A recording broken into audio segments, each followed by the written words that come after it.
खरं म्हणजे राहुल गांधी आणि काँग्रेसचा खरा चेहरा परदेशातील त्यांच्या वक्तव्यानं समोर आलाय। राहुल गांधी स्पष्टपणे आरक्षण संपवण्याबद्दल बोलले आहेत। एकीकडे निवडणुकीमध्ये खोटा नरेटिव्ह सेट करायचा आणि दुसरीकडे आरक्षण संपवण्याची गोष्ट करायची हे अतिशय चुकीचं आहे। संविधानाचा आणि डॉक्टर बाबासाहेब आंबेडकरांचा काँग्रेसने कधीही सन्मान केला नाही। केवळ मतासाठी कशा प्रकारे ते खोटा नरेटिव्ह सेट करतात हे राहुल गांधी यांच्या वक्तव्यानं स्पष्ट झाले। भारतीय जनता पक्षाची भूमिका स्पष्ट आहे, आम्ही आरक्षणाच्या बाजूने आहोत। राहुल गांधींचा आणि काँग्रेसचा खरा चेहरा हा परदेशातल्या त्यांच्या वक्तव्याने समोर आलेला आहे। राहुल गांधी स्पष्टपणे आरक्षण संपवण्याबद्दल बोललेले आहेत।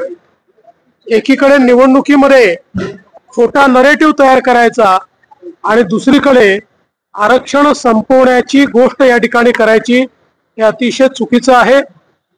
भारताच्या संविधानाचा किंवा संविधानकार भारतरत्न डॉक्टर बाबासाहेब आंबेडकरांचा काँग्रेसने कधी सन्मान केला नाही।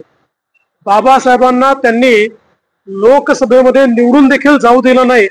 2 वेळा षडयंत्र करून बाबासाहेबांना पराभूत करणारं हेच काँग्रेस आहे। केवळ मतांच्या करता कशा प्रकारे ते खोटा नरेटिव्ह करतात हे आता राहुल गांधींच्या वक्तव्याने स्पष्ट झालेलं आहे। भारतीय जनता पक्षाची भूमिका स्पष्ट आहे, आम्ही आरक्षणाच्या बाजूने आहोत। हे आरक्षण बंद केलं जाऊ देणार नहीं। भाऊ हिंदी में बताइए, राहुल गांधी ने किस तरह से अमेरिका में जाकर किया है, बोला। राहुल गांधी का असली चेहरा और कांग्रेस पार्टी का असली चेहरा, ये विदेश में उन्होंने जो वक्तव्य दिया है इससे पूरे तरीके से स्पष्ट हुआ है। क्योंकि राहुल गांधी यहाँ तो संविधान बचाने की बात करते हैं और वहां जाकर आरक्षण समाप्त करने की बात करते हैं। कभी भी कांग्रेस ने भारत रत्न डॉक्टर बाबा साहेब आंबेडकर जी का और संविधान का सम्मान नहीं किया।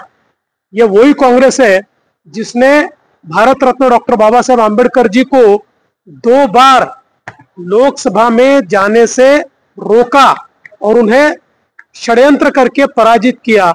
इन्होंने कभी भी बाबा साहब का सम्मान नहीं किया और आज तो ये जो वक्तव्य सामने आया है इससे इनका असली चेहरा सामने आया। संभाजीनगर में दगड़फेक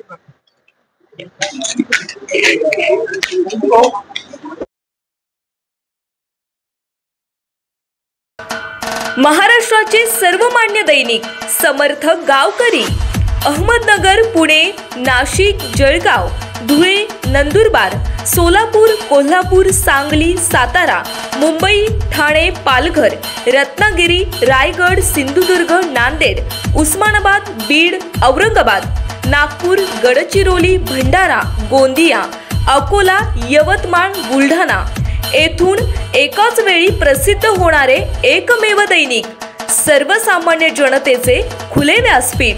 संपादक आहेत विश्वासराव आरोटे। मोबाईल नंबर आहे 94 23 38 85 08।